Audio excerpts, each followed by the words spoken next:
फुले. माझ्या शाळेचे नाव नूतन आदर्श विद्यालय कोल्हापूर. मी इयत्ता 4थीत शिकत आहे.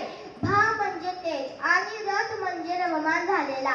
अशा प्रकारे तेजामध्ये रममान झालेला देश भारत देश असा सुंदर आणि परिपूर्ण आपल्या भारत देशाला मिळालेला आहे. उत्सव तीन रंगांचा आभाळी आज सजला. उत्सव तीन रंगांचा आभाळी आज सजला. नतमस्तक मी त्या सर्वांसाठी ज्यांनी भारत देश घडविला. नतमस्तक मी त्या सर्वांसाठी ज्यांनी भारत देश घडविला. यावरून माझ्या भाषणाचा विषय आपणास कळलाच असेल. माझ्या भाषणाचा विषय आहे 26 जानेवारी प्रजासत्ताक दिन.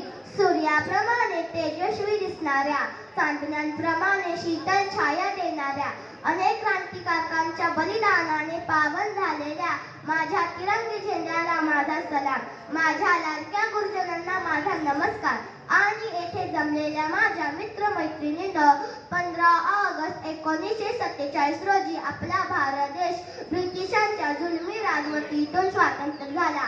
आपल्या देशाचा कारभार कसा चालवायचा असा प्रश्न समाजातील समाजसुधारकांना पडला. अशा वेळी डॉक्टर बाबासाहेब आंबेडकर यांच्या नेतृत्वाखाली घटना समिती स्थापन करण्यात आली. या घटना समितीमध्ये मसुदा समिती होती.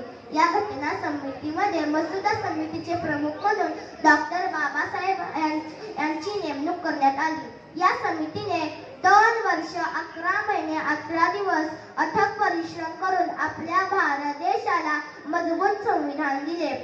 आता मला म्हणावेसे वाटेल की कुणाचा जन्म कुणाला काय देऊन गेला. कुणाचा जन्म कुणाला काय देऊन गेला.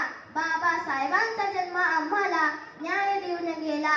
बाबासाहेबांचा जन्म आम्हाला न्याय देऊन गेला. जनसामान्यांना कायद्याचे या विधान देऊन गेला. जनसामान्यांना कायद्याचे या विधान देऊन गेला. राष्ट्राला अजोड असे संविधान देऊन गेला. राष्ट्राला अजोड असे संविधान देऊन गेला. 26 जानेवारी 1950 रोजी आपल्या भारताला हे संविधान लागू पडले.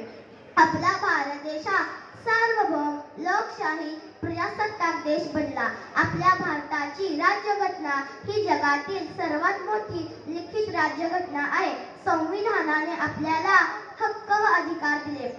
समान कायदा अधिकार, शिक्षणाचा अधिकार, मतदानाचा अधिकार, भाषण करण्याचा अधिकार, विचार अभिव्यक्त करण्याचा अधिकार असे अधिकार प्राप्त झाले. प्रजासत्ताक दिनाविषयी आणखी बोलायचे म्हणजे तर प्रजासत्ताक दिनाचा खरा मानकरी संविधान आहे.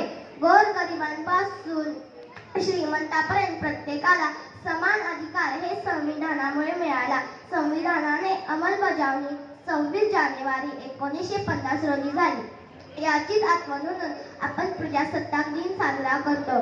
जाता जाता मी एवढेच म्हणेन की आओ बच्चों तुम्हें सिखाए जय की हिंदुस्तान, जय की हिंदुस्तान की इस मिट्टी से तिलक करो ये धरती है बलिदान, धरती है बलिदान की.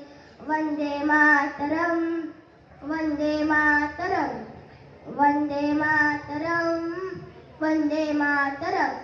एवढे बोलून मी माझे भाषण संपवते. जय हिंद, जय भारत, जय महाराष्ट्र. धन्यवाद.